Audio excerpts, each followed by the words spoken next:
భక్తి పిచ్చి ముదిరితే మనుషుల్లో ఉండే సహజ సిద్ధమైన విజ్ఞత చనిపోతుంది. ఇప్పుడు ఈ విషయాన్ని నిరూపించబోతున్నాను. ముందు ఈ వీడియోని చూడండి.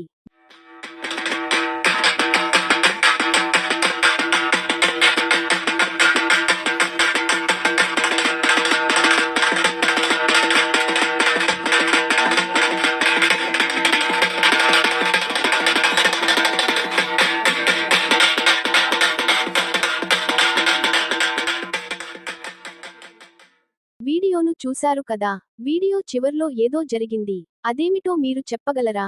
చెప్పలేకపోతే మరోసారి చూడండి. సరే, నేనే చెప్తున్నాను. దేవుళ్లను వెనక్కి నెట్టేసి, ముందు వరసలో ఘనంగా కూర్చున్న బాబా, తన కాళ్లను ఒక పళ్ళెంలో పెట్టగా, భక్తురాలు అతని కాళ్లను కడిగి, ఆ తర్వాత కాళ్లు కడిగిన నీటితో ఉన్న పళ్ళాన్ని తన చేతుల్లోకి తీసుకుని, అందులో ఉన్న నీటిని సేవిస్తుంది.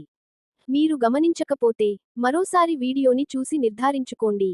చూసేవారికి వాంతి తెప్పించే అసహ్యకరమైన పిచ్చి భక్తి ఇది. దీనికే ఇలా అంటే, మరి ఆవు మూత్రాన్ని నేరుగా సేవించే, ఆవు పేడను ఒళ్లంతా రాసుకునే భక్తుల సంగతేమిటి?